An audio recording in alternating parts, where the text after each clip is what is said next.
Yo hace más o menos desde 1998-99 me dedico a investigar la última dictadura. Empecé como un militante del centro de estudiantes de mi colegio secundario, luego empecé a estudiar antropología. La antropología social sacudió mucho mi sentido común como antropólogo, como militante más bien, y empecé a, a replantearme muchas cosas que yo tenía incorporadas en mi sentido común, hacer eso que hacemos los antropólogos, ¿no? Desnaturalizar nuestro propio sentido común. Y, y mientras estaba haciendo mi tesis de licenciatura, que después fue un libro, Memorias de la prisión política en la Argentina, un tema me empezó a inquietar. A mí me empezó a llamar la atención el funcionamiento del servicio militar obligatorio durante el siglo XX. A mí me parecía que estudiar la conscripción era un modo de tratar de entender cómo había operado una institución que estaba entre lo civil y lo militar, ¿no? ¿Cómo había sido esa experiencia de los jóvenes bajo bandera que entre 1901, 1902 y 1995, con el caso Carrasco, habían sido obligados a formarse militarmente, ¿no? Entonces, ese era como mi interés. Por otro lado, me pasaba que muchos de mis entrevistados presos políticos habían sido detenidos mientras hacían la colimba, por sospecha, por su militancia política, o simplemente los habían, eh, o simplemente ellos, como militantes, muchos de ellos revolucionarios o armados, ellos reivindicaban su paso por la colimba porque ahí habían sido muy buenos soldados, ¿no?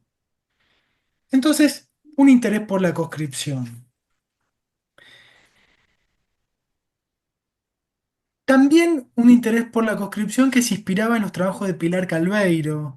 Pilar Calveiro es una gran cientista política que ella decía que la conscripción fue el gran mecanismo de disciplinamiento de la juventud por parte de las Fuerzas Armadas durante todo el siglo XX. Entonces yo tenía ese interés de estudiar la conscripción. Pero ¿qué pasó? Cuando estaba armando mi proyecto de beca doctoral de CONICET, una compañera de trabajo, socióloga ella, había viajado a Tucumán y ahí había conocido que un grupo de ex soldados conscriptos que habían participado del Operativo Independencia, que ya voy a explicar qué fue, eh, pedían una pensión de guerra. Es decir, equiparaban su paso por el servicio militar a mediados de los años 70 con la experiencia de Malvinas y decían que habían combatido en la llamada lucha contra la subversión.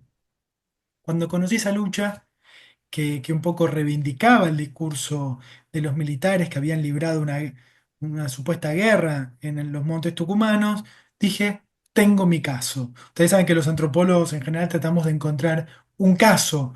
A mí me interesaba el servicio militar. Bueno, pude encontrar un caso paradigmático y así recorté e hice mi tesis doctoral en 2012 sobre la experiencia de los soldados conscriptos enviados al Operativo Independencia. Y la verdad que yo llegué a Tucumán de un modo muy intuitivo. No es que yo soy un amante del norte argentino, eso sí, me amo el norte, siempre que puedo viajo al norte para estar ahí en en los cerros, amo todo el NOA. Pero la verdad es que conforme fui conociendo más sobre Tucumán, Tucumán en los años 70, Tucumán en el marco del Operativo Independencia, la historia reciente de Tucumán, más me di cuenta que esa intuición había sido muy acertada. ¿Me escuchan bien, no? Sí, perfecto. Bárbaro. ¿Por qué era una intuición acertada? Bueno, porque eh, en Tucumán, a partir de un decreto de la presidenta María Estela Martínez de Perón, se hizo los famosos decretos de aniquilamiento del accionar subversivo, se inició una vasta campaña contrainsurgente que el ejército argentino denominó el Operativo Independencia. Tenía el fin explícito de combatir a un frente de guerrilla rural, un frente que había sido creado por el Partido Revolucionario de los Trabajadores, por el Ejército Revolucionario del Pueblo en 1974, pero que en realidad con ese objetivo explícito operó como una vasta campaña que buscó disciplinar una provincia muy conflictiva, al menos desde el cierre de 11 ingenios azucareros entre 1966 y 1967, ¿no? Entonces, la presidenta, la viuda de Perón, emite este decreto de aniquilamiento, se delimita una zona de operaciones que incluye el sur de Tucumán, la zona de los ingenios azucareros, entre la Ruta 38 y el macizo de Aconquija, pero también incluye a la ciudad de San Miguel de Tucumán. Se envían miles y miles y miles de militares de carrera, es decir, oficiales y suboficiales, pero también se envía soldados conscriptos. Se crea una serie de fuerzas de tareas, ¿no? Y se ubica el comando táctico de la brigada de la de la quinta brigada de infantería en la ciudad de Famaillá. Primero está al frente de las operaciones durante casi todo el año 75 Adel Vilas, el general Adel Vilas, y en un segundo momento, desde diciembre del 75 y por 2 años, lo reemplaza el emblemático Antonio Domingo Bussi. Entonces, yo llego por los conscriptos, me quedo en Tucumán por la importancia del operativo Independencia, y ahí descubro que, ahí pueden ver, ¿no? La zona de operaciones, las distintas fuerzas de tareas. Ese es un mapa que hizo Adel Vilas en un libro que publicó eh, cuando ya estaba destinado, después de que Vilas se va de Tucumán, lo mandan a Bahía Blanca, otro lugar donde hubo fuerte represión política. Pero ¿por qué digo que yo llego intuitivamente y voy descubriendo la importancia de Tucumán? Bueno, porque en Tucumán se inauguraron los primeros centros clandestinos de detención. El más emblemático es la escuelita de Famaillá. Les voy a mostrar con el cursor. ¿Ven el cursor? La localidad, la localidad de Famaillá. Ahí se inauguró el primer centro clandestino de detención un año antes del golpe de Estado, un poquito más, ¿no? 13 meses antes. Y por primera vez se ensayó en Tucumán de manera masiva la desaparición forzada de personas. ¿Pero qué fue lo interesante de Tucumán? Bueno, yo lo primero que descubrí en Tucumán tiene que ver con la filmina anterior, ¿no? En Tucumán se hizo una gran puesta en escena a una guerra. Y para eso se apelaron a una serie de imágenes y valores castrenses y nacionalistas muy sentidos. Por un lado, en el propio nombre de esta campaña contrainsurgente se apelaba a una continuidad entre la lucha del siglo XIX y ¿no? la-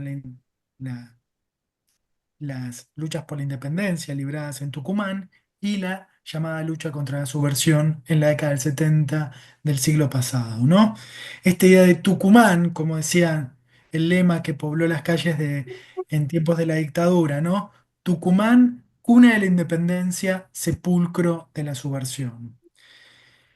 Otra de las figuras que se apelaron para el imaginario bélico y nacionalista fue la idea de los colimbas, los soldados conscriptos como hijos varones del pueblo, que eran los protagonistas de la llamada lucha contra la subversión. Y estas puestas en escena que se hicieron en Tucumán se difundieron en todos los medios de comunicación, no al principio, no en febrero de 1975, pero a partir de octubre, de septiembre, de octubre, de noviembre, cuando ya estaba mayormente desarticulada este frente de guerrilla rural que tenía unos cientos de militantes. Después, si quieren, me pueden preguntar sobre ese tema, no hay ningún problema, lo podemos conversar sin ningún problema. Yo no soy experto en la guerrilla, pero sé algo sobre el operativo. Independencia. Y a partir de entonces les decía, cuando ya estaba desarticulado el grueso de la lucha armada en Tucumán, se empezó a llevar sistemáticamente periodistas, ministros, estudiantes secundarios, estudiantes universitarios, deportistas como Monzón, a que vieran ese teatro de operaciones. Y si se quiere, el primer hallazgo que yo hice en mi tesis doctoral y que en este libro lo retomo es la idea del teatro de operaciones. Porque los militares llamaban a esta zona de operaciones el teatro de operaciones. Y a mí esa metáfora del teatro me pareció muy potente para pensar qué puestas en escena había hecho el poder militar en ese teatro de operaciones. Lo que es interesante es que hasta el propio Vilas reconoce en este diario que escribió en 1977, si no me equivoco, si bien digo 1977, que el verdadero meollo del problema no estaba en el monte tucumano, como decían los propios militares, sino que estaba en la ciudad. Entonces, yo termino mi tesis de doctorado de 2012 preguntándome por qué los militares un poco hablaban tanto del monte tucumano cuando incluso el primer comandante del operativo reconoce que el centro de la estrategia contrainsurgente fue la ciudad de San Miguel de Tucumán. Y ahí me parece que la clave es la idea de este teatro de operaciones. Yo creo que en Tucumán el poder militar pudo hacer una puesta en escena de una guerra que le sirvió para ocultar que tras bambalinas, en la trastienda de esa puesta en escena, lo que en realidad se estaba ejecutando por primera vez eran los centros clandestinos de detención, que eran secretos, que eran ilegales, que no eran cárceles visibles, pero que en estos primeros tiempos se mostraban mucho. Todo el mundo sabía que había un centro clandestino funcionando en esa escuela que estaba a punto de ser inaugurada y que fue copada por los militares de inteligencia y funcionaba como un centro clandestino de detención. Es decir, se hizo una gran puesta en escena de una guerra que ocultaba la represión ilegal, pero algunos indicios se mostraban, ¿no? Y para esto la figura de los colimbas fue central. Pero por distintas razones de la vida, defendí mi tesis doctoral, entré a carrera de investigador de CONICET y en 2015 recibo un llamado. 2016, principio de 2016. Me llamaba el Ministerio Público Fiscal para que declarase sobre mi tesis de doctorado sobre los conscriptos en Tucumán. Bueno, Ujú. fue para mí un sentido de responsabilidad muy grande, porque mi tesis era uno de los pocos trabajos que había sobre el operativo Independencia. Y este juicio, en el cual se juzgaron y se condenaron militares por delitos de lesa militares, policías, gendarmes, por delitos de lesa humanidad, fue para mí muy conmovedor declarar como testigo de contexto. Yo expliqué un poco lo que me habían contado cerca de unos 20 soldados conscriptos. Se hice este planteo del teatro de operaciones, fui abucheado por el público que acompañaba a los militares, ¿no? Ustedes saben que en todos los juicios de lesa humanidad hay un público que va en nombre de los organismos de derechos humanos, o bueno, incluso van estudiantes secundarios, porque son juicios muy, muy interesantes, ¿no? Para conocer cómo es un juicio oral y público en la justicia federal. Pero también van quienes apoyan a los militares. Y en Tucumán había muchos familiares de perpetradores o genocidas que iban a el juicio. Bueno, cuando yo declaré de que los militares, más que librar una guerra, habían hecho una puesta en escena de una guerra que ocultaba la represión ilegal, fui directamente abucheado. Parece que fue mi testimonio generó mucho conflicto en la sala. Yo declaré por videoconferencia. Y ese día dije, tengo que hacer un libro, tengo que hacer un libro sobre Tucumán. Me ayudó mucho una colega que se llama Marina Franco y bueno, mm, me tomé los años siguientes para seguir investigando, no ya tanto sobre los conscriptos, sino sobre los perpetradores. Y esto me llevó, no me quiero perder porque tenía todo escrito y ahora me estoy desorganizando un poco, pero a mirar a los perpetradores. Claro, ¿qué pasa sobre Tucumán? Eh, sobre Tucumán tenemos muchísimas fuentes, porque al haber hecho esta puesta en escena de una guerra, en ese teatro de operaciones, tenemos el libro que escribió Adel Vilas, Un jefe de inteligencia, González Brer, escribió otro libro sobre cómo fue el operativo Independencia.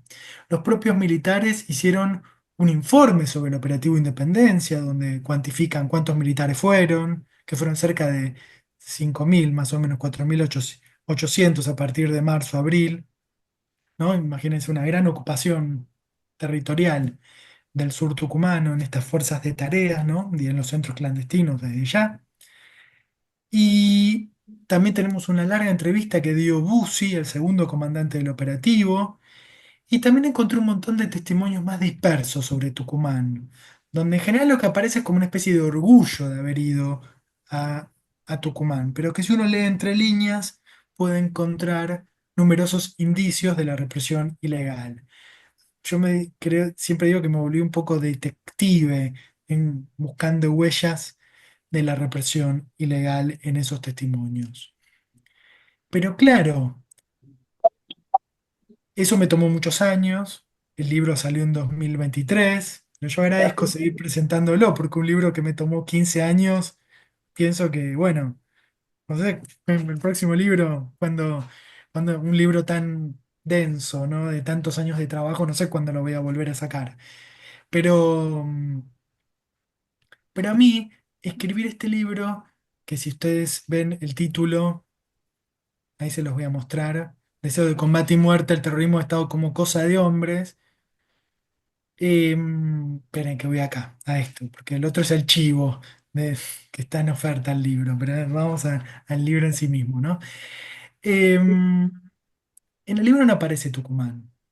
Y creo que ese fue todo un proceso, si se quiere, de maduración intelectual que yo fui haciendo. Yo empecé por los soldados conscriptos, por la conscripción. A mí me parece que hay que estudiar el servicio militar obligatorio porque es una institución que atravesó gran parte del siglo XX. Llegué a Tucumán de casualidad, como les dije, y Tucumán me permitió pensar esa gran pregunta que es, ¿cómo fue posible el inicio del terrorismo de Estado? Y poner el foco en una dimensión mucho menos explorada que tiene que ver con el título, ¿no?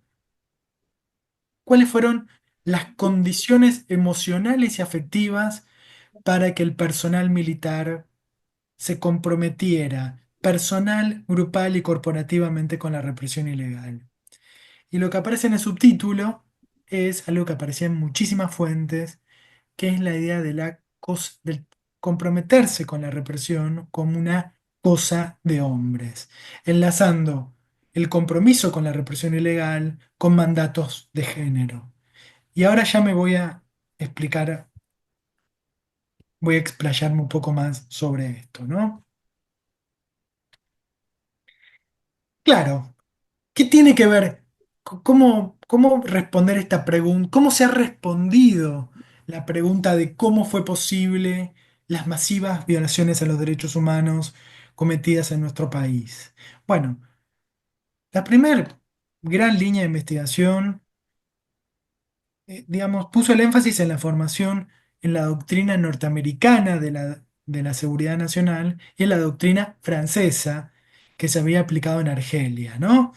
¿Por qué fue posible la represión ilegal? Bueno, porque los militares fueron formados en la Escuela de las Américas de Panamá o en la misión francesa que se instaló en Argentina después de la llamada Revolución Libertadora a mediados de los 50.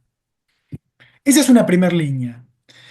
La segunda línea, que explicó cómo fue posible el terrorismo de Estado, está muy representada en Daniel Feierstein, un gran sociólogo argentino que trabajó en los estudios sobre genocidio, y Pilar Calveiro, que ellos, retomando el marco teórico mainstream para explicar la Shoah, ¿no? Plantearon que los campos de concentración se volvieron de algún modo maquinarias burocráticas de la muerte y apelaron a esa idea de la banalidad del mal, ¿no? Que había servido a Hannah Arendt para explicar el, ese famoso juicio Eichmann en Jerusalén, ¿no? Diciendo, bueno, ¿cómo fue posible el nazismo? Bueno, porque hubo asesinos de escritorio, burócratas que se justificaron en la comisión de delitos tan terribles apelando a que eran Ellos trataron de cumplir su tarea burocráticamente lo mejor que pudieron, ¿no? Tratando de exculparse, apelando a el deber de todo burócrata. Pero cuando yo empecé a mirar el mundo de los perpetradores argentinos y cómo hablaban de la represión ilegal, en realidad de cómo hablan de la represión en Tucumán, no ilegal, porque hablan poco de lo ilegal, hablan más, tratan de mostrarse como caballeros que libraron una guerra en Tucumán, pero si uno lee entre líneas hay muchos indicios, ¿no? Pero, pero claro, yo no- empecé a escuchar una expresión que se repetía mucho entre los militares que era, yo tenía ganas de ir a Tucumán, yo tenía deseo de combatir en Tucumán. No fue una obligación no fue que nosotros, el ejército argentino, fue a Tucumán meramente cumpliendo una orden, obligados. Yo tenía deseo de ir. Eso fue lo primero que pude escuchar, el deseo de combate, el deseo de aniquilamiento. Pero claro, lo otro que aparecía era la deuda con los compañeros. Es un tema muy antropológico, ¿no? La idea de la deuda y la reciprocidad. Pero muchos militares decían, yo quería ir a Tucumán, yo tenía deseo de combate porque quería ir a vengar a mis compañeros caídos. Ahora les voy a mostrar fuentes que hablan de ese deseo de combate. Y también aparecía la idea del deseo de venganza. Yo me quería vengar con mis propias manos, ¿no? Y entonces, por eso propuse esto que lo llamo el giro afectivo en los estudios sobre represión. Pero de ninguna manera quiero dejar de lado la cuestión burocrática, es decir, hubo un plan sistemático, hubo muchos asesinos de escritorio que cometieron de manera banal y despersonalizada masivos crímenes, hubo también formación en la doctrina francesa y norteamericana, ¿no? Se leía a esos militares norteamericanos o franceses que contaban cómo combatir a la, eh, cómo combatir en contextos contrainsurgentes. Pero lo que yo sostengo en este libro, y creo que es lo más novedoso, es que hubo algo más, que la puesta en práctica de la desaparición forzada de personas no fue una tarea despersonalizada ni carente de sentimientos y emociones, sino que la furia, el odio, el amor hacia los compañeros caídos fueron potentes fuerzas políticas sin las cuales no podemos explicar el terrorismo de Estado. Y ese deseo de combate fue algo activamente producido mediante tareas de acción cívica y psicológica. Voy a mostrarle algunas fuentes. A la par del decreto de aniquilamiento de María Estela Martínez de Perón, se hizo una serie de directivas secretas. Estas directivas secretas yo las publico por primera vez en este libro. Están disponibles desde el juicio a las juntas en 1985, pero nunca se habían leído o estudiado. Tienen varias cosas interesantes. Uno, por ejemplo, que se publica un plan de acción psicológica donde lo que se demuestra es que todo el tiempo el ejército argentino buscó convencer a la propia tropa de que se comprometiera con la represión ilegal. Leo esto solo para que tengan algunas fuentes. Esto es una orden secreta, ¿no? Una directiva secreta de enero del 75, es decir, previa al decreto de Isabelita.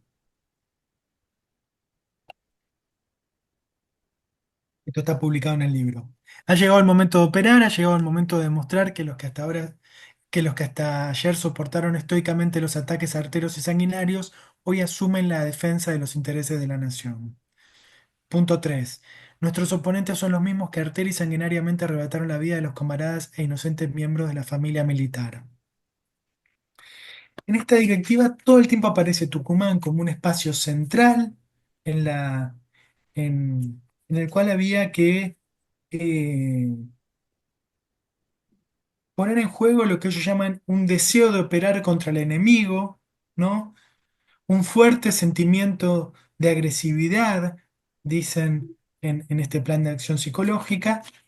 Y por otro lado, En esta directiva se hace un gran esquema en el cual se ordena que todas las guarniciones militares del norte argentino, ¿no? Del comando de la Quinta Brigada, debían mandar militares a la zona de operaciones. Esto en abril se refuerza con una segunda directiva secreta de marzo a abril que dispone que ya no solo el norte argentino, sino que todo el país mande misiones de entre 30 y 45 días para el personal militar en actividad, para que adquiera, palabras textuales, yo lo publico en el libro, experiencia en las nuevas técnicas que se estaban aplicando por primera vez en Tucumán. Entonces, por un lado se aceptó un plan para consustanciar a la tropa con la represión ilegal, ¿no? Les leo algo que no está acá, pero es interesante. En la página 3 y 4 dicen, debemos fijar en forma indeleble en la mente de cada miembro de la fuerza el convencimiento absoluto y total sobre la justicia de nuestra causa. Y profundizar, después dicen en otro punto, la conciencia del secreto y la seguridad.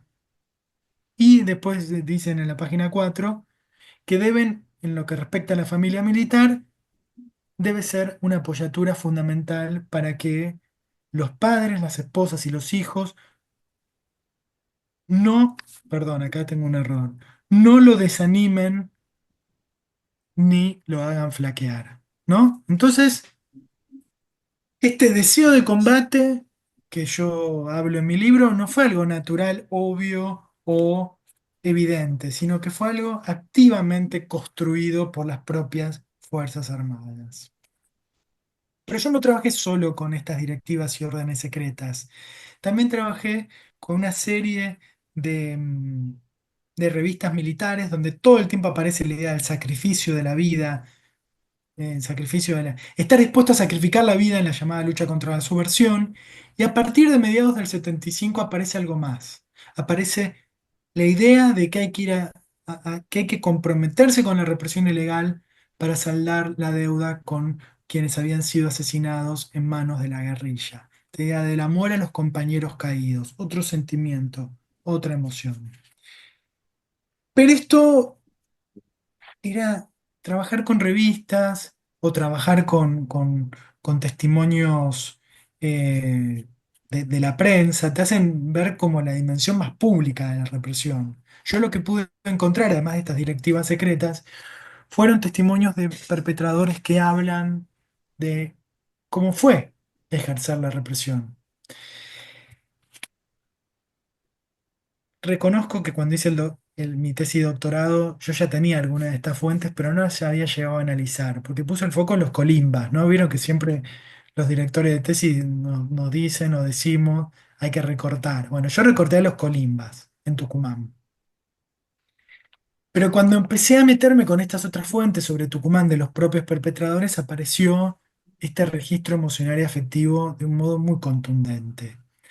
Uno de los libros que yo leí se publicó en 1985 en pleno juicio a las juntas. Ustedes saben que el juicio a las juntas se hizo después de la CONADEP. La CONADEP es del 83-84, el juicio a las juntas del 85. Y en ese contexto, un periodista, Héctor Simeoni, publica un libro que se llama Aniquilen Alert. Y ahí publica testimonios anónimos de un montón de militares que habían estado en Tucumán. Oficiales y suboficiales, no colimbas, sino uniformados de carrera. Voy a leer un único testimonio para que ustedes vean cómo este registro emocional o afectivo fue tan importante. Hay un militar que se llama el capitán R, que cuenta su paso por Tucumán y cuenta cómo en un enfrentamiento con, con un grupo revolucionario, un grupo de la Compañía de Monte, queda discapacitado, ¿no? Y leo esto para que ustedes vean cómo aparece permanentemente la idea del deseo de combate. Dice el capitán R. Cuando fui a Tucumán tenía muy presente las imágenes de mis camaradas asesinados. Me acordaba de Paiva, un buen oficial instructor al que mataron por la espalda cuando estaba esperando el colectivo. No sentía demasiado odio, pero iba con la idea de acabarlos. Mi ambición era participar del combate y no dejar nada en pie. Tal vez no haya sido odio, sino bronca. Después de que me hirieron y quedó discapacitado en una silla de ruedas, sí noté que odiaba. Gozaba cuando me enteraba que los aniquilaban en algún enfrentamiento. Después me di cuenta que ese sentimiento me estaba destruyendo, haciéndome daño. El odio destruye primero a quien lo siente, no sé cómo, no recuerdo haber hecho un gran esfuerzo, pero me lo saqué de encima. Vamos al final. No odio al tipo que me tiró, tenía la obligación de hacerlo, no por su ideología política, sino porque si no lo bajaba yo a él. Tal vez mi sentimiento sea distinto hacia el subversivo urbano. En Tucumán la cosa era más clara, era o ellos o nosotros, cosa de hombres. Bueno, esta idea de la cosa de hombres era lo que a mí me habían insistido mucho las historiadoras feministas con las que interactué. Elizabeth Chelin, la gran socióloga argentina, me decía: Si estudias colimbas, tenés que estudiar género". Y yo estaba tan impactado por el testimonio de los soldados conscriptos enviados a Tucumán, que a mí viví una experiencia muy dura, donde la posibilidad de matar o morir, y muchos de ellos habían sido secuestrados durante su paso por la colimba, o habían sido castigados de modo muy terrible, o habían visto cosas espantosas que pasaron en Tucumán. Porque no me canso de decirlo, Tucumán fue, la represión fue realmente capilar, literalmente capilar, como dirían los pibes, lit. Eh, a mí me costaba ver la dimensión de género. Y cuando empecé a leer testimonios de los perpetradores, y aparecía la idea de tener huevos o no tener huevos, ¿cómo, cómo- me acuerdo un soldado que me decía, eh, eh, todo el tiempo en mis entrevistados aparecía la idea de la masculinidad como un mandato vinculado a la represión ilegal, ¿no? Me acuerdo siempre un testimonio que cito en el libro de un juicio de lesa humanidad, donde un ex soldado dice que una de las primeras tareas que le dieron como colimba era levantar cuerpos de personas desaparecidas, ¿no? Que hoy están desaparecidas.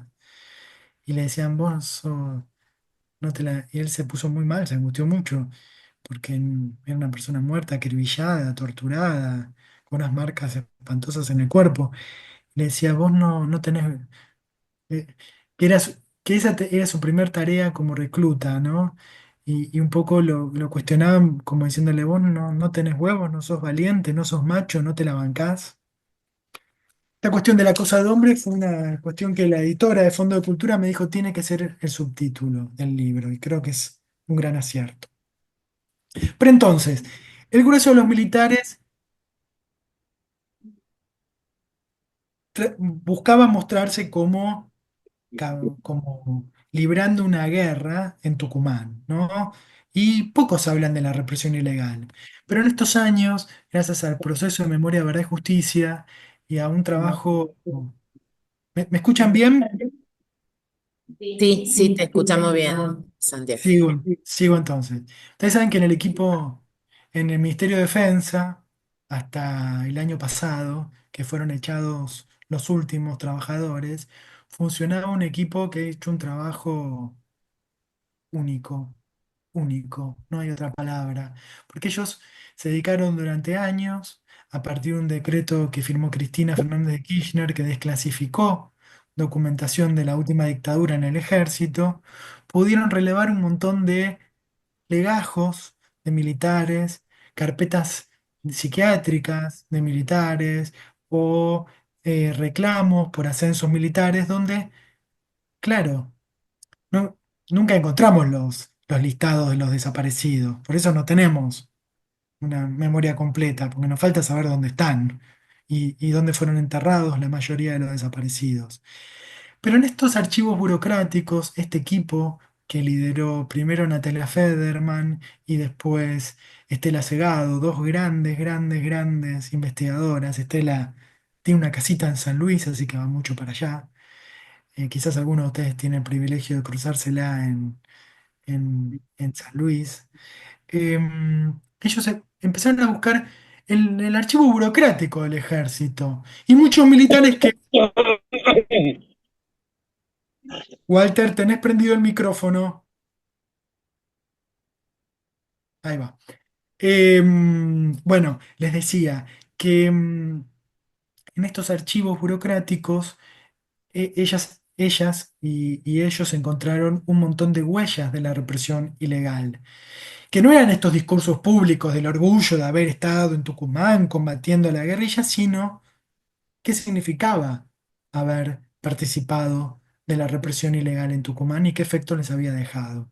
Yo publico en el libro muchas carpetas psiquiátricas, ¿no? Donde oficiales y suboficiales dicen, yo tuve estrés postraumático por angustia, depresión, bueno, y muchos militares que negaban haber estado en la represión ilegal, en estos papeles internos del ejército lo reconocen.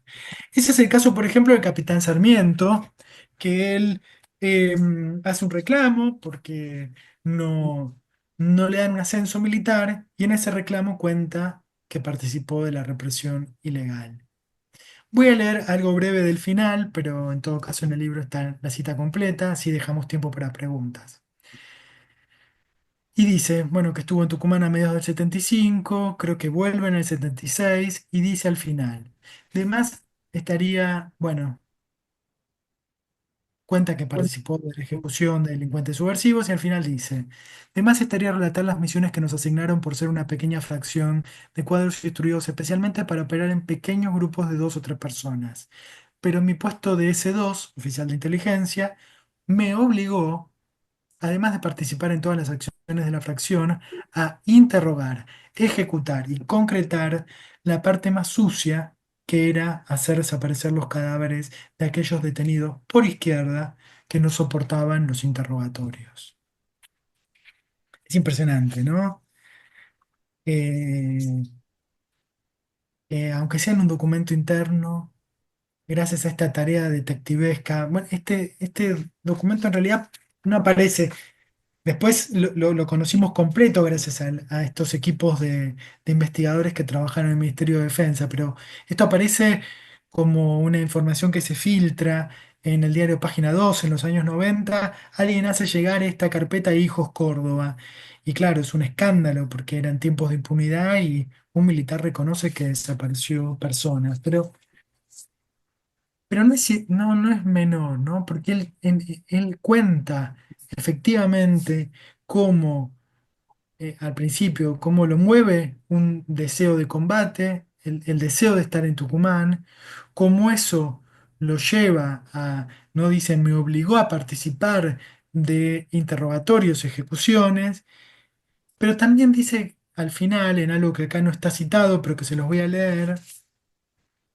Claro, él dice, a mí no me ascenden, pero yo participé de la represión ilegal en Tucumán en varias oportunidades y al final dice que él estaba totalmente compenetrado con la filosofía del sentir institucional del ejército, palabras textuales, abro cita.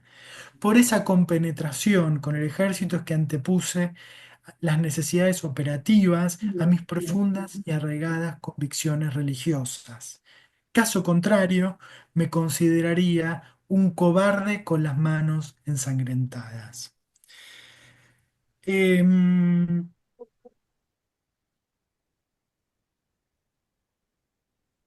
Tucumán muestra y aparecen un montón de testimonios de lo que significaba mancharse las manos con sangre, ¿no? Por eso yo un poco planteo en el libro, y quizás hoy no me voy a centrar tanto en eso, pero recuperando a Baruch Spinoza y a Deleuze, hablo de el giro afectivo, ¿no? Porque lo que aparece en estos testimonios de los perpetradores es la centralidad de la vivencia y del cuerpo, de una experiencia que yo llamo que Tucumán fue como una especie de rito de paso para el personal militar, donde perpetraron crímenes de lesa humanidad con sus propias manos y se las mancharon con sangre, fueron afectados, ¿no?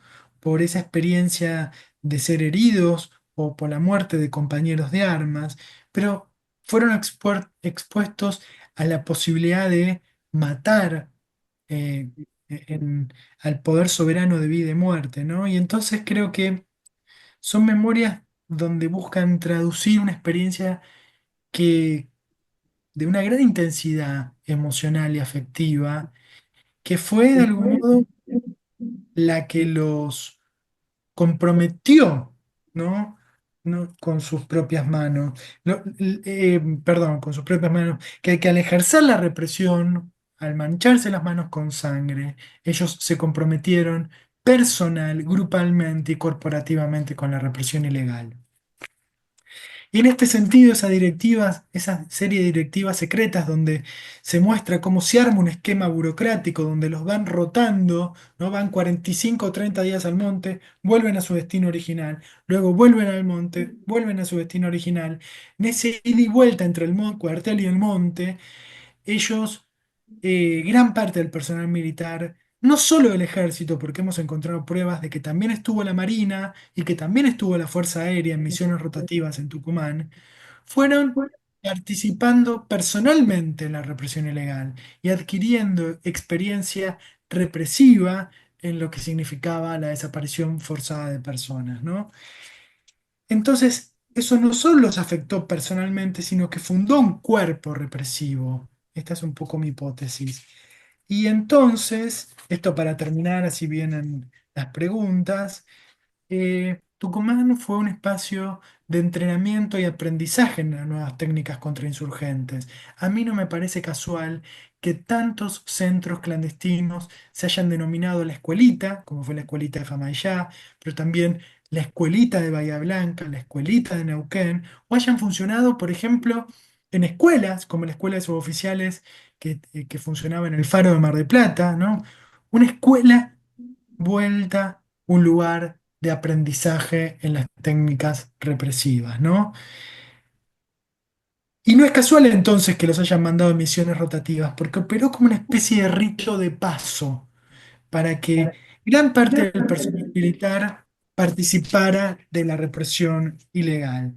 Y con esto cierro entonces. Yo creo que antes que por banalidad del mal o por aplicación o exportación de una doctrina contrainsurgente, Tucumán fue muy importante. Yo llegué de casualidad a Tucumán, pero cuanto más conozco sobre Tucumán, más estoy convencido de que el paso por Tucumán, a partir de esa experiencia altamente emocional y afectiva, eh, ellos se incorporaron a este aparato represivo, se incorporaron.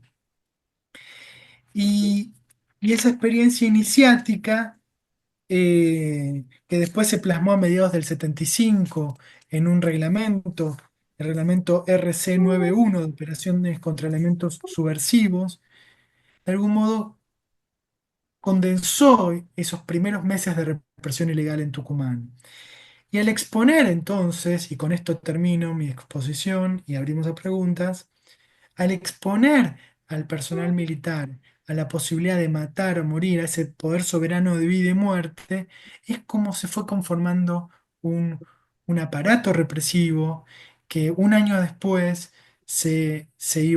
fueron adquiriendo experiencia represiva en un lugar alejado de la opinión pública, en el Monte Tucumano, y sobre esa malla de relaciones personales, y a partir de tejer fuertes lazos de lealtad masculina, se fue sellando eso que llamamos el pacto de silencio y de sangre.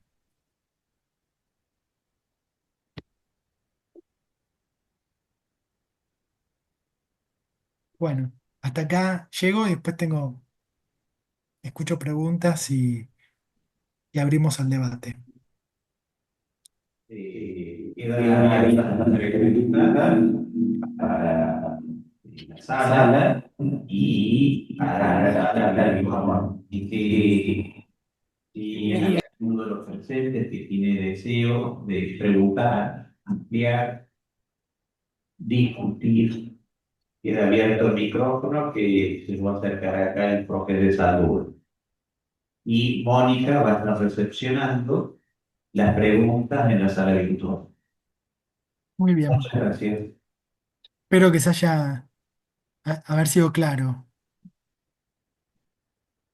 Perfectamente claro, bien claro. Bueno, les conté un poco el libro. Voy a hacer el chivo ahora porque me lo piden. Creo, esto lo leí hace mucho, Abdel Vila toma algo que hace Ho Chi Minh cuando hablaba de la guerra de Vietnam, porque Tucumán en realidad lo que intenta las Fuerzas Armadas, puntualmente el ejército, es una réplica eh, de la guerra de Vietnam. Y Es una combinación. Vos sabés que voy a discutir con vos, Esteban, pero para que sea más divertido todo esto, porque si no nos vamos viernes a la noche, les agradezco que estén acá, podrían estar eh, tomándose una cerveza, o se pueden ir ahora a tomar una cerveza, siempre o a comer juntos, a compartir, a charlar. Para eso son nuestras charlas, ¿no? Em, yo discuto con eso, porque sí, evidentemente, Vilas tenía una formación más francesa, Bussi una formación más norteamericana, Bussi había estado en Vietnam, pero lo que yo digo es que Tucumán, esa escuelita de Famaillá, fue una escuela donde se creó una doctrina argentina sobre cómo reprimir. Te doy un ejemplo. La escuelita estaba ubicada en el centro de la escuelita de Famaillá. Estaba en el centro de Tucumán. Entonces, ¿qué pasó? Claro, todo el mundo estaba aterrorizado porque se sabía que ahí había un lugar donde se llevaban personas, la comunidad lo conocía, era como una especie de secreto a voces, como dice Pilar Calveiro. Y hubo un aprendizaje, porque cuando asume Bussi, Bussi no quería que, que hubiese reclamos de derechos humanos y traslada el principal centro clandestino a un galpón escondido en la compañía de arsenales que tiene casi las características de un campo nazi de concentración. En pleno monte, voy a mostrar una foto del predio para que vean que nadie lo veía. Entonces, yo creo que en Tucumán fueron aprendiendo a reprimir. Y ese aprendizaje fueron aprendiendo, acá está la escuelita Famayau y es un espacio de memoria, y este es el predio que rodea a la compañía, sí, a la compañía de Arsenales, ¿no? A ese galpón donde funcionaba un centro clandestino que está totalmente oculto en el monte. Y así muchas cosas se aprendieron en Tucumán. Y no por nada, esto no está en el libro, pero después lo encontré y escribí un artículo sobre eso. Se llevó a militares de Guatemala, de Centroamérica, de Estados Unidos, de Uruguay, a Tucumán. Y los militares argentinos formados en Tucumán después formaron a los militares de Centroamérica que libraron sus propias luchas contra insurgentes en los años 80 y también en Perú. Entonces hubo algo distinto. Todavía no lo tengo escrito, lo voy a escribir en algún momento, pero yo creo que hubo una doctrina argentina que se aprendió en Tucumán. que te quería comentar que Abdel Vila toma una famosa frase de Ho Chi Minh que dice que la guerrilla tiene que actuar como pez en el agua. Entonces Abdel Vila, y acá viene lo tuyo, dice que hay que sacarle el agua al pez. Y ahí Exactamente. implica la limpieza que van a hacer en San Miguel de Tucumán y todos los alrededores donde había algún tipo de contacto con la compañía de Montes Ramón Rosa Jiménez de Led. Exactamente. Y ahí es muy importante otra vez la experiencia que se fue adquiriendo en el terreno por los propios militares, porque antes de que entre el ejército estaba la Policía Federal. Y entonces que mandaban brigadas antiguerrilleras. Eso todo el año 74. Y lo que en el año 75 se cambia la estrategia que vos decís, que esta nueva estrategia, que es una estrategia distinta, pero se sigue llamando a la Policía Federal porque dice que eran los que mejor sabían interrogar bajo tortura. De hecho, el primer contingente de interrogadores son oficiales de inteligencia del ejército y son Policía Federal. Verónica, querías preguntar. Verónica Moreira, podés abrir micrófono y hacer la pregunta. Hola, ¿cómo estás? ¿Cómo Hola, están todos, Verónica. todas? ¿Qué tal, Santiago? No sé si Bien, me ven, vos. creo que no. Ahí estoy. Ahí sí te veo. Bueno, felicitaciones por el libro. Ahí estuve Gracias. escuchando. Por un lado, cuando mencionaste quiero agregar esto, ¿no? Cuando mencionaste estas pruebas que solían este, pedirles, ¿no? A los más nuevos respecto de trasladar los cadáveres que fueron torturados, etcétera, eh, recordé mi paso por la hinchada de, nada que ver el tema, pero fíjate vos por el tema de la masculinidad, mi paso por la hinchada del Club Independiente. Yo hice un trabajo hace ya más de 25 años en la barra brava del club, y justamente a los más chicos les pedían como un gesto de para entrar, ¿no? Para ingresar al grupo, que es un grupo tan particular, sumamente cerrado, también con ciertos códigos, les pedían que hicieran así este tipo de pruebas, ¿no? Y bueno, pensando en esto que vos decías, ¿no? Como esa construcción de una masculinidad agresiva, bueno, ya esto, lo que vos contás es un extremo, pero bueno, me sonó, me resonó por ese lado, ¿no? Estas suertes de ritos de paso Claro. para, o pruebas para demostrar, ¿no? Que pueden pertenecer a un grupo donde tienen que demostrar el aguante todo el tiempo. Ahora no sé cómo está esta situación, pero hace 25 años atrás es esto que te cuento. Y por otro lado, Agrego algo en relación a eso, Verónica, qué interesante lo que decís. Sí, yo ya les digo, a mí me costó mucho la, leer los testimonios en clave de masculinidad, porque los testimonios de los colimas eran espantosos. Hay un capítulo que cuento el testimonio de Fernando, pero hay testimonios que son muy duros, porque fue muy duro estar en Tucumán para un conscripto. Yo decía, no estábamos preparados para eso. La colimba no era estar en un lugar donde se era testigo de la represión ilegal. Eh, pero cuando encontré esa clave de género, Verónica, fue releer todas las fuentes y que la cuestión de ser un verdadero hombre, ¿no?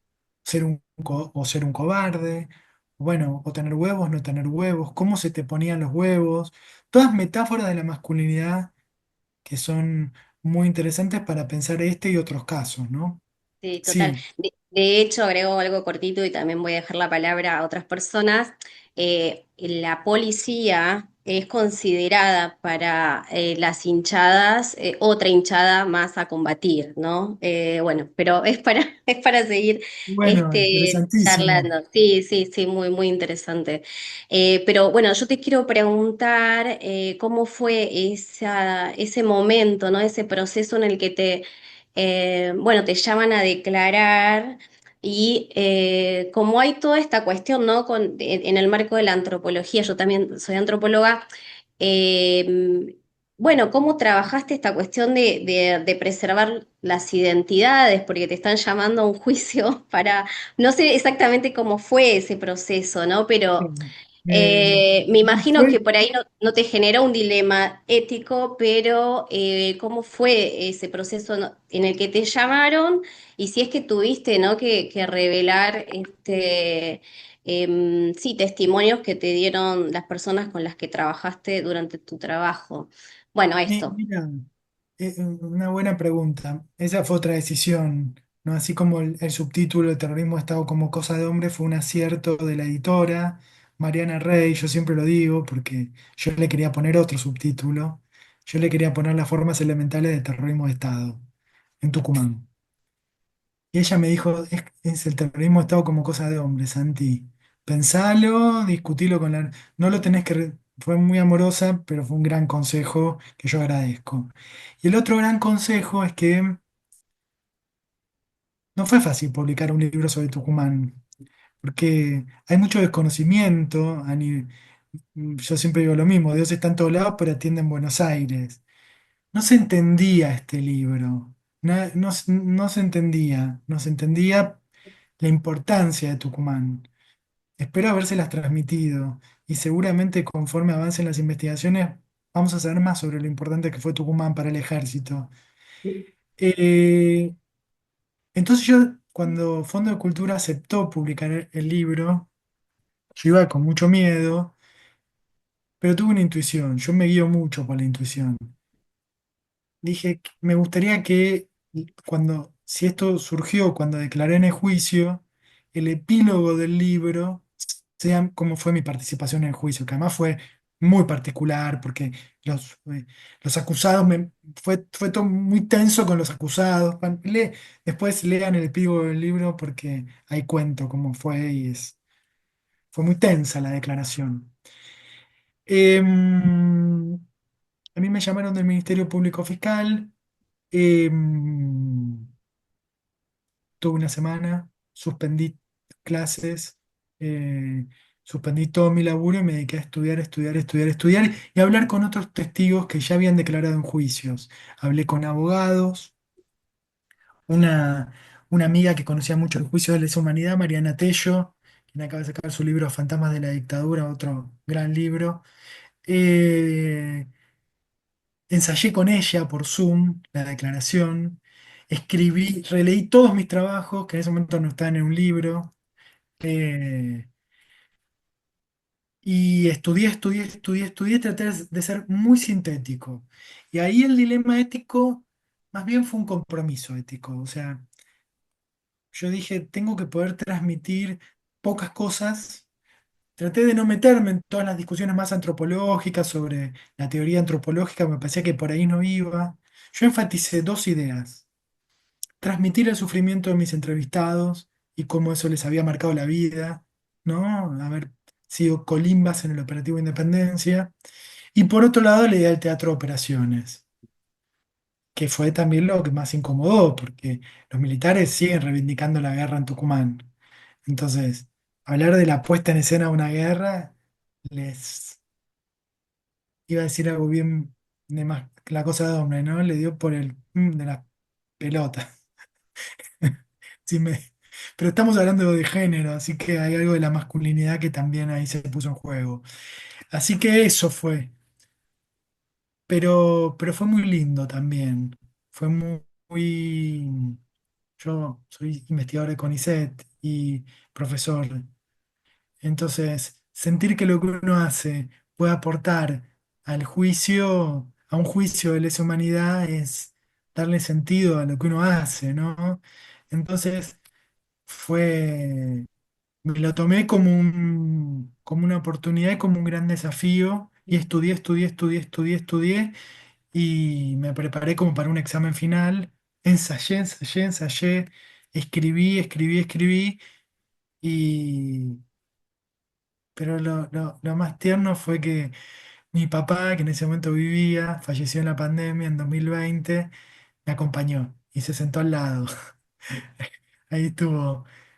Porque, bueno, todos sabemos los miedos que supone declarar en un juicio de lesa humanidad en un país donde Jorge Julio López fue un testigo que está desaparecido, ¿no? Claro que yo fui testigo de contexto, o sea, di un marco general. Y no era el primero testigo de contexto, fuimos muchos testigos de contexto en estos cientos de juicios de lesa humanidad que hubo en nuestro país, ¿no? Gracias, Verónica, un gusto. Estemos en contacto.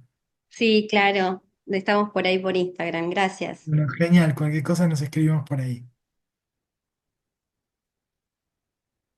¿Preguntas? Hola, yo, Sebastián de Sandoval. Quería hacerte una pregunta, en realidad son dos preguntas, que está una referida a la idea de los ritos de paso de la última, de esta teatro de reflexiones, de esta experiencia en Tucumán, y el pacto de silencio y sangre que mencionabas al final. Porque hay una sección en tu libro que a mí me llamó la atención, es un par de párrafos muy pequeños, donde se menciona el suicidio de varios gendarmes, varios conscriptos, mucho tiempo después de que esto sucedió. Entonces, la primera pregunta es si te podrías ampliar un poco esta idea de pacto de silencio y sangre y cómo afecta no solamente a algo externo, como hablar de lo que pasó, sino a algo interno, como algo que lo fue cada vez degradando más o destruyendo internamente más hasta el suicidio. Esa sería la primera pregunta. Sí, sí. Bueno, em, el mandato era el mandato de silencio. El mandato era ese, no contar nada a los conscriptos y también a los gendarmes, desde ya a los militares de carrera, ¿no? No tiene que contar nada de lo que vieron. Tucumán es maravilloso por muchas cosas, además de que es un lugar precioso, ¿no? Uno no puede creer que en ese monte tucumano tan exuberante, tan bello, tan vital hayan pasado cosas tan espantosas, ¿no? Eh, pero, pero nosotros sabemos mucho de lo que pasó en Tucumán por la valentía de dos ex gendarmes, Omar Torres y Antonio Cruz, que desde el año 84 rompen ese mandato de silencio y de sangre y cuentan todo lo que vieron, que lo cuentan con lujo de detalles. En el caso de Antonio Cruz, primero ante el SERPAJ, el Servicio de Paz y Justicia, después en CONADEP, y habla más de la escuelita de Famaillá, y su relato es terrible. Y en el caso de Omar Torres, habla más de del galpón de la compañía de Arsenales. La cuestión de la masculinidad aparece todo el tiempo, porque ellos lo que dicen es nosotros fuimos, eh, custodiábamos los márgenes, no, y a los más duros, a los más machos, los mandaban a torturar y a estar con los prisioneros, y al resto, a los más débiles, los mandaban a tareas más asociadas a los mandatos más, al imaginario de género más femenino, ¿no? Recolectar, cocinar, cuidar. Eh, y él cuenta, él fue testigo de los fusilamientos que hacía Bussi, donde otra vez Bussi en persona fusilaba y hacía fusilar a toda la tropa para que todos se mancharan las manos con sangre, ¿no? Y él dice que él durante años convivió con los fantasmas y con las pesadillas, y lo que lo sanó, esto lo digo yo, fue testimoniar, contar ante la justicia todo lo que había visto. Porque yo creo que ser testigo de cosas tan espantosas enferma, afecta. Este es otro aspecto de la dimensión afectiva, o cómo afectan estas experiencias, ¿no? Porque te dejan traumas muy, muy profundos. Y él, Omar, dice, yo dejé de tener pesadillas cuando declaré. Y él además ayudó mucho a identificar dónde habían hecho enterramientos clandestinos. Él decía, yo vi fusilar y hay fosas en el predio de la Compañía del Monte. Y nadie le creía, nadie le creía. Y una abogada le creyó, el equipo forense, la antropología forense le creyó, y así pudieron encontrar distintas fosas, como ahora se encontraron en Córdoba. Y la metodología era la misma, algunas fosas fueron removidas y otras no fueron removidas, pero, pero se pudieron encontrar 12 cadáveres. Y él dice que ahí él dijo, vieron que yo no mentía, vieron que yo decía la verdad. Y eso fue muy profundo. Omar Torres declaró en muchísimos juicios de lesa humanidad. Pero la contracara de Omar Torres sí, y Antonio Cruz y algunos de los conscriptos con los que yo hablé que declararon en juicios de lesa humanidad, ustedes saben que se hizo una campaña muy fuerte para que los colimas declaren en los juicios, que llamaba El silencio ya no es obligatorio, ¿no? Se escucha muy, perdón, se escucha muy bajito, Santiago. No sé si te ¿Sí? alejaste del micrófono. ¿Se escucha muy bajito? A ver ahí, habla, habla. A ver, ahí me escucha muy bajito. Ahí un poquito mejor. Ah, bueno, bueno, bueno. Ah, gracias por avisar.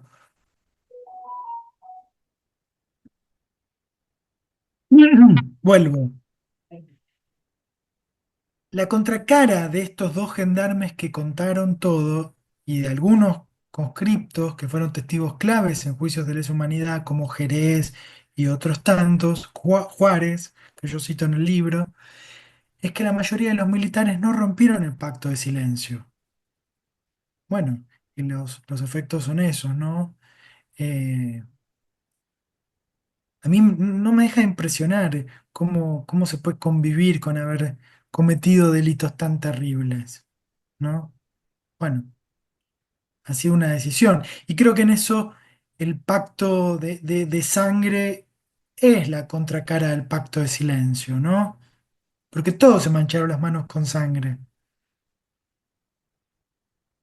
y muy poquitos. Yo en el libro hablo de otros dos militares, ¿no? Que fueron militares por la democracia, del Centro de Militares por la Democracia, Mittelbach y Urien.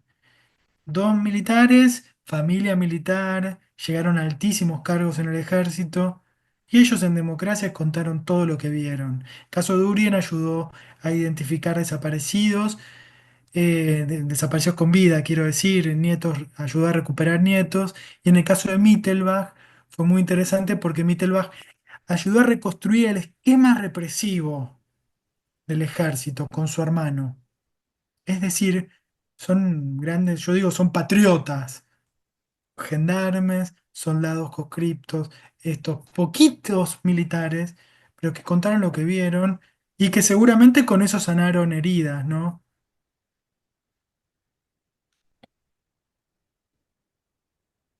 Bien, muchas gracias, Santiago. La otra pregunta está un poco referida a una sensación que empezó a surgir al leer tu libro, que es cuánto de este convencimiento, esta doctrina, esta instrucción de militares, policías, gendarmes, ha cambiado en la actualidad y cuánto no. ¿Y cuánto de este tipo de construcción sociocultural de imagen del enemigo sigue vigente o se sigue utilizando en la actualidad? Me surgía a partir de la idea de cómo es utilizado en el caso del asesinato del capitán Viola como un punto de inicio para todo lo demás. Entonces, pensar y preguntarte por esas estructuras, esas continuidades entre el pasado y el presente. Excelente pregunta. No sé si la voy a poder responder, pero creo que hay muchas continuidades, ¿no? Esa fue otra intuición. Yo estaba en plena pandemia, bueno, mi viejo se había muerto, estaba atravesando otro duelo personal y, y tenía la posibilidad de escribir un capítulo más del libro. Y tenía muchos testimonios de víctimas de Tucumán, entonces dije, voy a escribir un capítulo sobre las víctimas. Y después dije, no, este libro tiene que ser sobre los perpetradores. Tenemos que comprender cómo fue posible perpetrar esos crímenes, cómo se fue construyendo este convencimiento al que vos te referías. Y ahí me metí con el caso Viola. Yo pude acceder a toda la causa del caso Viola.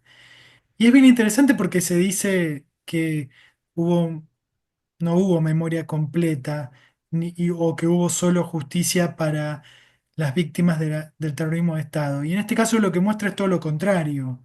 El capitán Viola tuvo, bueno, una pensión, su mujer, fue ascendido post-mortem, se escribieron muchos libros que reivindican su memoria y hubo justicia. Hubo una justicia que en el libro cuento que fue muy defectuosa, pero quienes cometieron, o sea, quienes fueron acusados de cometer ese delito fueron condenados por la justicia federal. O sea, hubo justicia en el caso Viola, hubo reparación económica, hubo reparación simbólica y hubo memoria. Entonces a veces yo decidí empezar con ese libro porque ese libro funda esto que vos llamás la memoria castrense de la guerra, ¿no?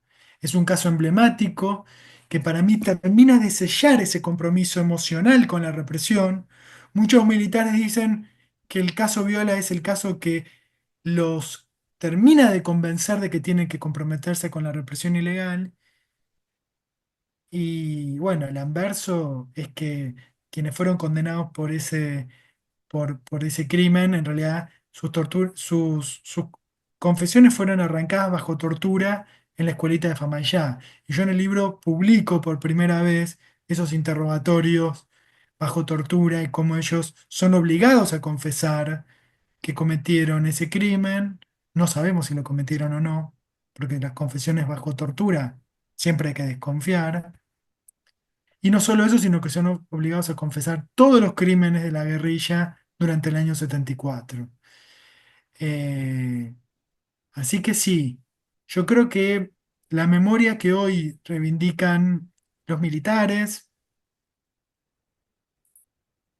es una memoria bastante incompleta porque porque no reconoce que en la mayoría de las acciones de la guerrilla hubo memoria, hubo verdad y hubo justicia. Digo, el ataque al cuartel de Azul, hubo condenados que cumplieron su condena. El ataque a Sanidad, hubo condenados, cumplieron su condena. Las acciones del ERP en Tucumán, hubo condenados, cumplieron su condena en el año 89. Después hubo indultos en la época de Menem, pero eso es otra política. Indultar a quienes todavía estaban en la cárcel en el año 89, eso lo dispuso Menem, pero sí, hay una memoria que todavía se sigue reflotando, que es una memoria copiada de los discursos de los militares, donde se exalta el teatro de operaciones y la guerra.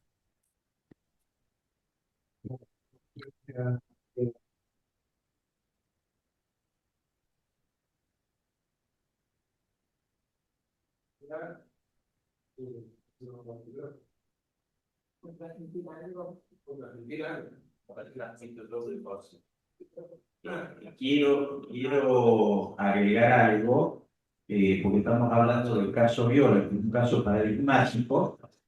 Viola es parte del cuerpo represivo del ejército y el ERP toma una decisión de asesinato. ¿Por qué? Porque había habido asesinatos previos, entonces es una especie de réplica o de venganza frente a los asesinatos cometidos de los militantes de izquierda. Y lo esperan a Viola, y a la salida de la casa, Viola sale con una criatura, su hija, creo que tenía 3 años, y con una más, o otra criatura más, otra nena, de las cuales una queda herida, una muere, y muere Capitán Viola, que la llevaba en el pecho. ¿Y por Sí, qué digo que es un caso paradigmático? Porque en esa acción mueren niños y muere familia, que es el argumento que va a utilizar el ejército para comprometerlos mucho más. Acuérdense que el ejército, como todo tipo de organismo, en este caso son instituciones cerradas, como las fuerzas de seguridad, la defensa y demás, aplican el espíritu de puerto. Si atacan a uno, atacan a todos. sí, ahí hubo todo un trabajo de propaganda y de acción psicológica del propio ejército para convertir a esas víctimas de acciones eh, de la guerrilla en, para que funcionen consustanciando a a la tropa con la represión ilegal. Lo que pasa es que el tema es ese. Lo que queda claro es que los militares no querían que hubiese justicia, porque en el caso de Viola hubo justicia. Mala, eh, con confesiones bajo tortura, lo que sea, pero hubo condenas. Lo que los militares querían era venganza. Vengarse de estas personas que habían osado atacar, como vos decís, ese espíritu de cuerpo a la familia militar. La venganza era matándolos y desapareciéndolos. No ejerciendo el derecho a la defensa, ni mucho menos.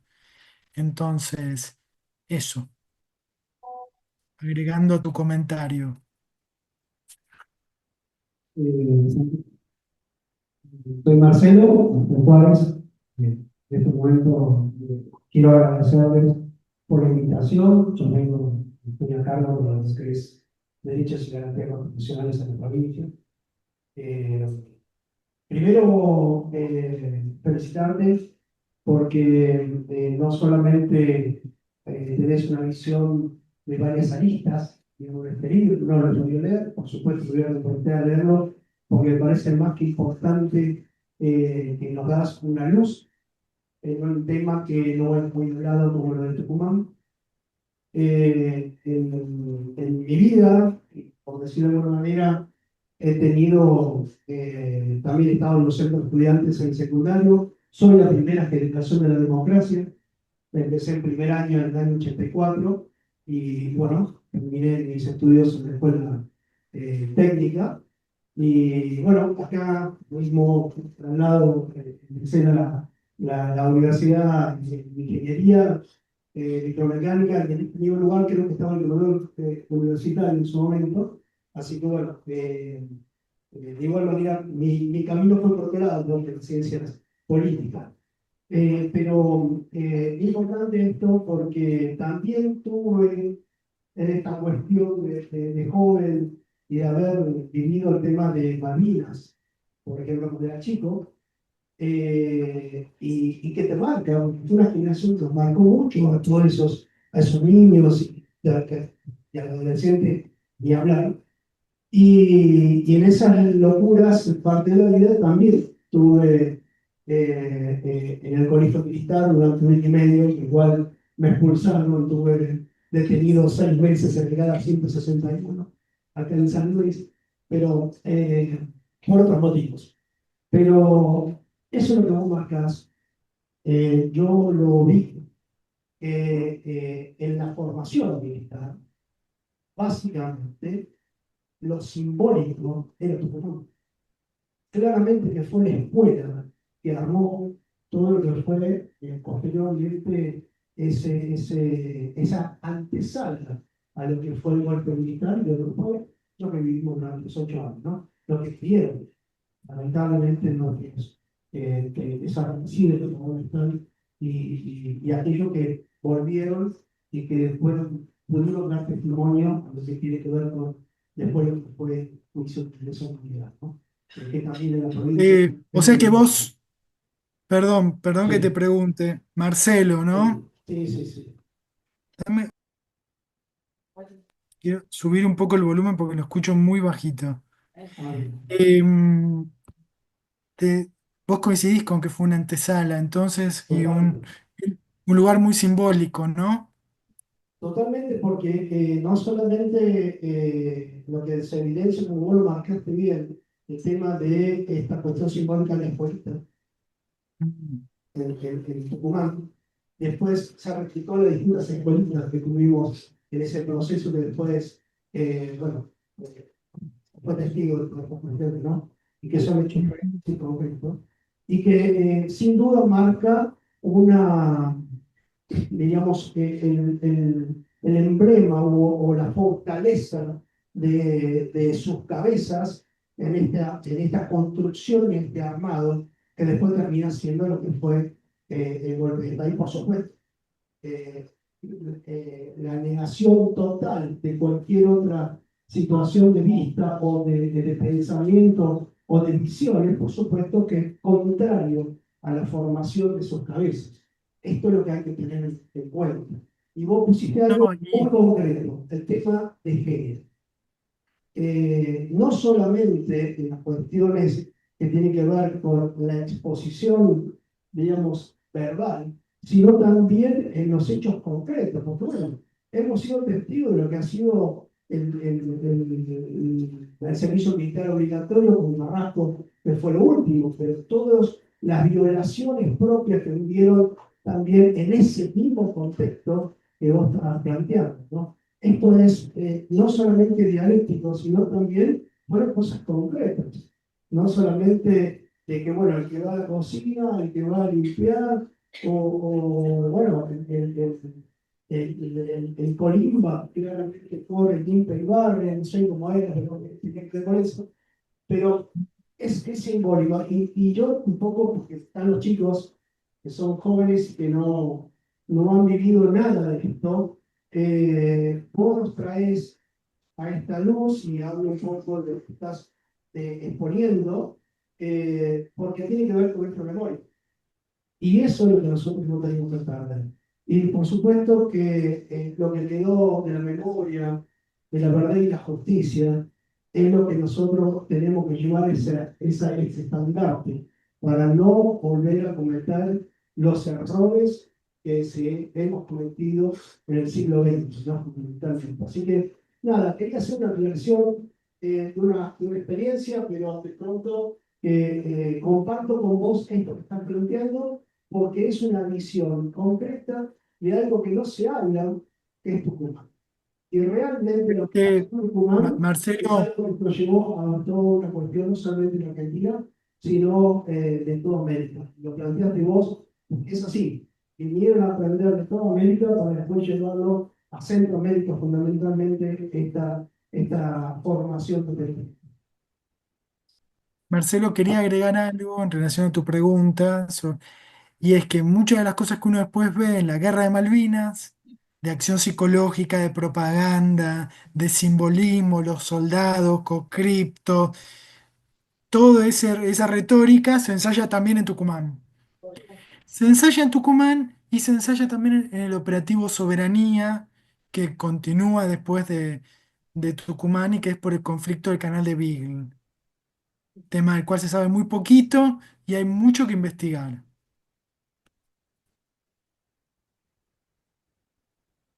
Y quería agregar algo ya que Marcelo lo hizo ahora, que estuvo en el Colegio Militar de la Nación, pero en toda la década del 80, la democracia, desde el 83 al 90, inclusive parte del 90, él, no sé en el colegio militar, pero sí puedo hablar de la Escuela de Aviación de la Fuerza Aérea, todavía estaba el manual de Jordán Bruno Genta, La guerra contrarrevolucionaria. Era un filósofo, Jordán Bruno Genta, que fue asesinado por el ERP en el año 75. Yo no sé, porque no reviso, no me fijo, la verdad que perdí todo contacto después del 90, si todavía en los programas educativos, tanto del Colegio Militar de la Nación, la Escuela de Aviación o la Escuela de Oficiales de la Marina, sigue estando Jordán Bruno Quinta y otros autores de la misma calaña. Solo puedo decir que hubo un proceso al mismo tiempo que se implementaron las políticas de memoria, las políticas de cuidado de los archivos, y bueno, también hubo todo un proceso en en la formación militar, en la formación de la fuerza de seguridad, que tuvo que ver con democratizar y con crear oficinas de género, que fueron muy importantes para que se pueda denunciar situaciones de abuso de poder y sexual al interior de las Fuerzas Armadas. No sé qué quedó de eso, pero fueron políticas que fueron de la mano y fueron muy importantes.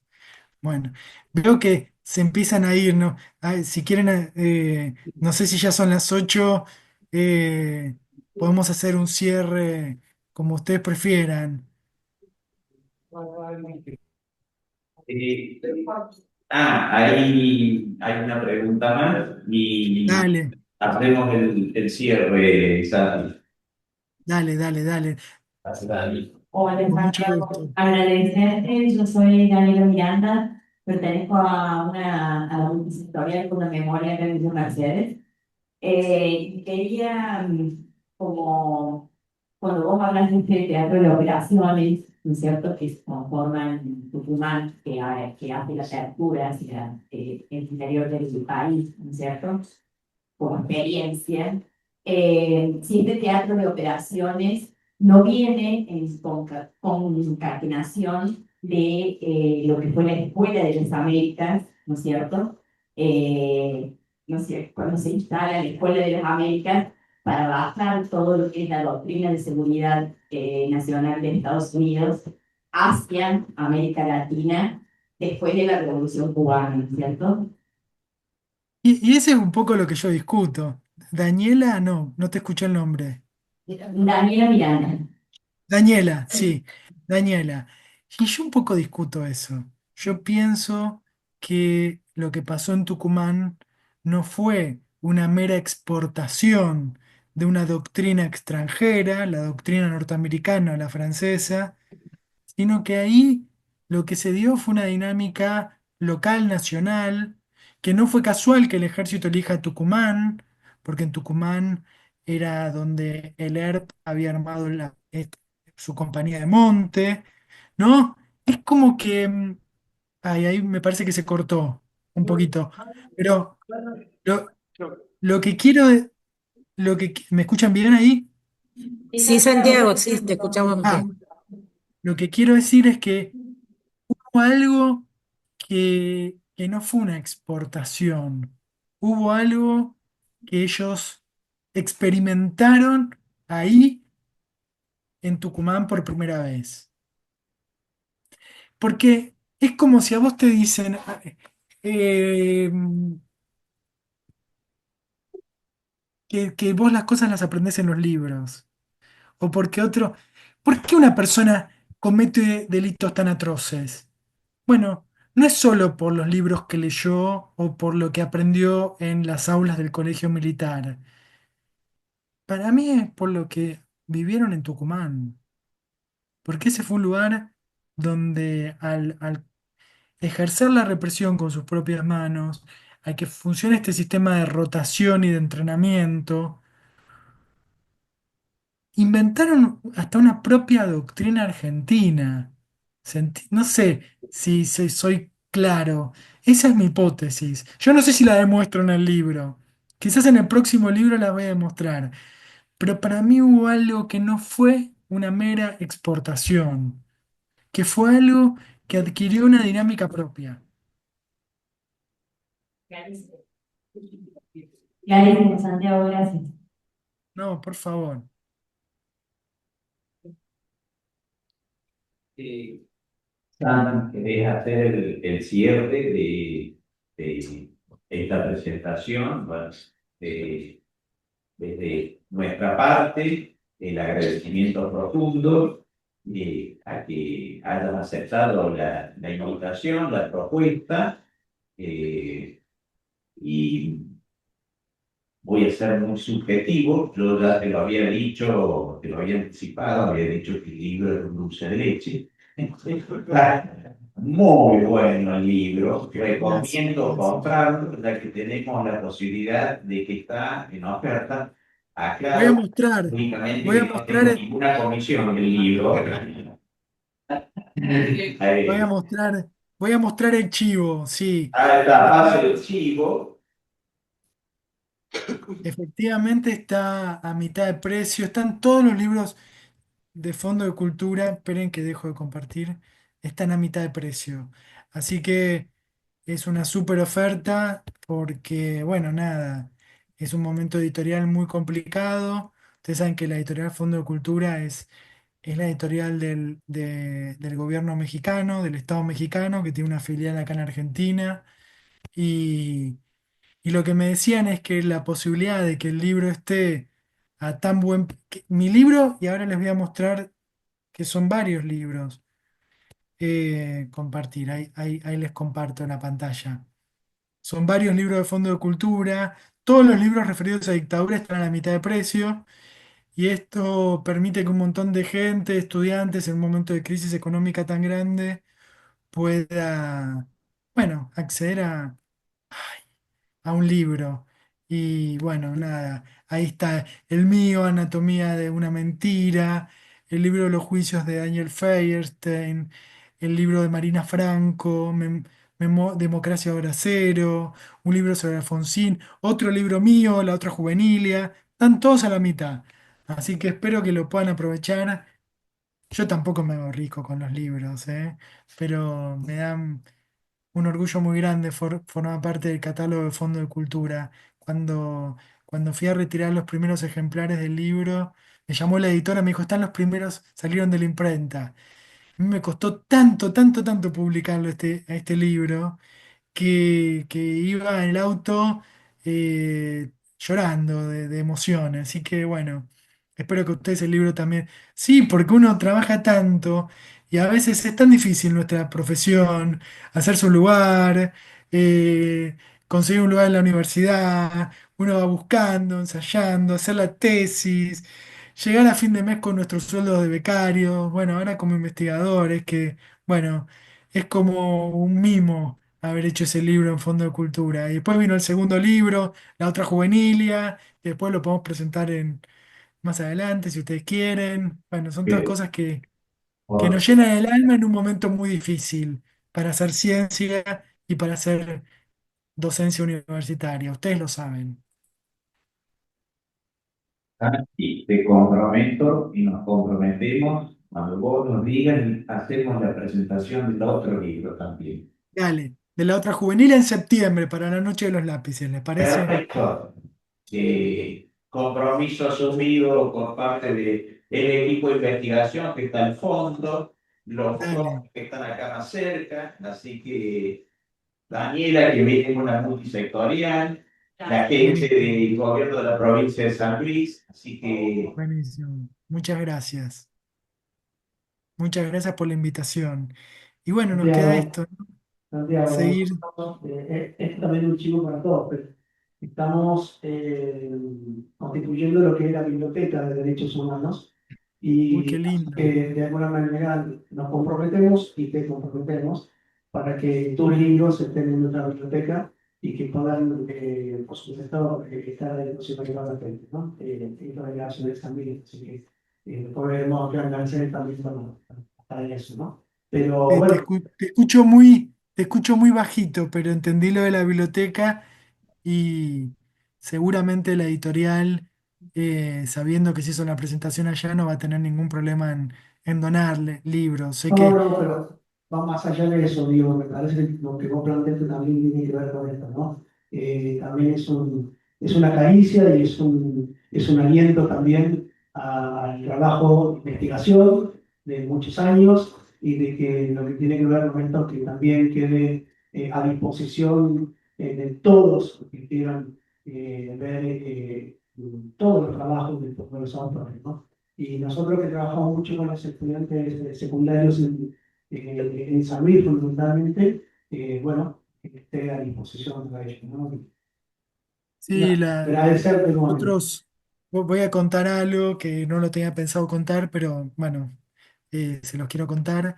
Nosotros hicimos, antes de que yo saque este libro, la editorial de la Universidad Nacional de Tucumán sacó un libro enorme que no lo tengo acá a mano porque estoy en el fondo de casa, en otra sala para poder estar tranquilo.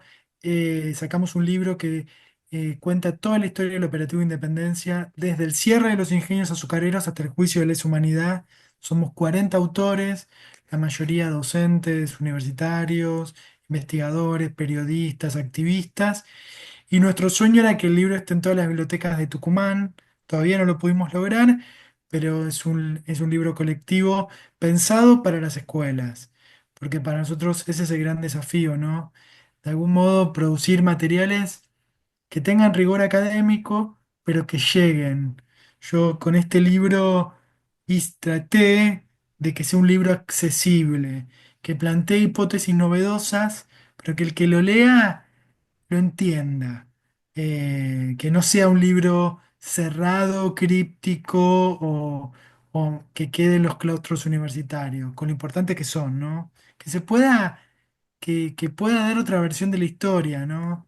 Y yo creo que es una versión bastante completa, porque no eludo ningún tema conflictivo, ¿eh? No se crean que es una versión edulcorada de la historia. Es una versión muy espantosa de lo que pasó y que incluye también el accionar de las organizaciones armadas, ¿no? Que hacen una autocrítica por el caso Viola, pero bueno, no sé si alcanza una autocrítica, ¿no? Mataron a una nena. Y me parece que estaba bueno explicar ese caso también, no eludir algunos temas que son conflictivos. Yo no lo quise eludir, porque bueno, me parece que vamos completando la memoria, aún todo lo que no sabemos, ¿no? Pero hay que ser honesto intelectualmente. Yo traté con este libro de ser honesto intelectualmente. sí. Bueno, gracias, muchas gracias por los aplausos. Ahí veo a un grupito que no sé si son todos. Les agradezco mucho que hayan estado un viernes a la noche y bueno, estemos en contacto. Sí, seguimos en contacto y creo que vamos a organizar varias cosas más. Agradecer a todos los presentes. Agradecer a Hernán, y gracias a Hernán estamos comunicados, se nos complicó el inicio, veníamos bien y se No nos importa. complicó. Así que, bueno, un placer haberte escuchado bueno, como dirían, soy un admirador tuyo. Bueno, muchas Un gracias. fan. Así que ahí con Seba ya incorporar Todo. en las cátedras tu libro. Así que Gracias, Emiliano. prometo darte por satisfecho con ese pequeño aporte que nos hace a nosotros. Se me Muchísimas llenan los gracias ojos, se me y llenan los ojos de lágrimas y estoy muy agradecido por la invitación y estamos viviendo tiempos muy difíciles. No es fácil ser profesor de la universidad y ser investigador de CONICET y estas cosas le dan sentido a lo que nosotros hacemos. Es un mimo y un cariño que yo lo agradezco de todo corazón. Gracias. Un beso para todos y para todas.